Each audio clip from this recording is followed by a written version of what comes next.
L'opinion de Nicolas Bétou à présent avec Emmanuel Macron qui a donc partagé plongé au cœur du débat de la réforme des retraites. Et oui, en espérant que ce qui lui avait bien réussi pour apaiser la crise des Gilets jaunes lui permettra cette fois non pas de sortir d'une crise, mais au contraire de ne pas y entrer.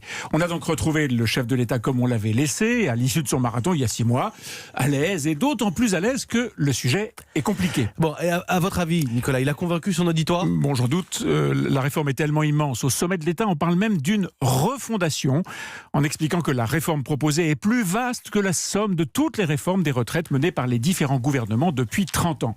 Il faudra donc d'autres débats pour faire le tour de toutes les questions, de toutes les inquiétudes qui montent ici et là. On le voit d'ailleurs au travers des sondages.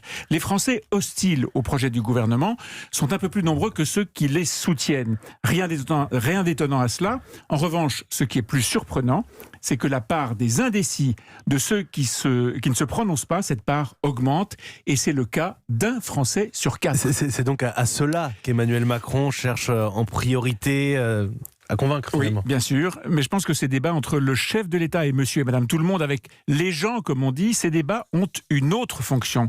Chacun se souvient à quel point Emmanuel Macron a appris de ces discussions avec les Français lors du grand débat. Il le dit lui-même, je devrais dire, il l'avoue lui-même.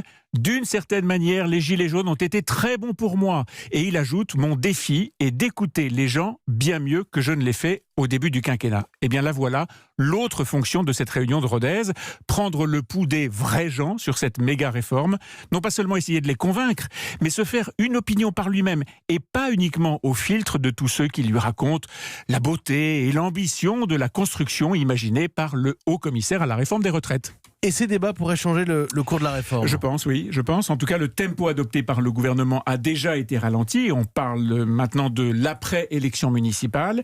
Et on entend désormais au sommet de l'État que rien ne presse et qu'il y a des quantités d'aspects sur lesquels le réglage est possible, sur lesquels des garanties pourront être données à telle ou telle profession. Eh bien, c'est ça qui a commencé à se jouer à Rodez. Tous les matins, l'opinion de Nicolas Bétou, directeur du journal L'Opinion. Merci Nicolas.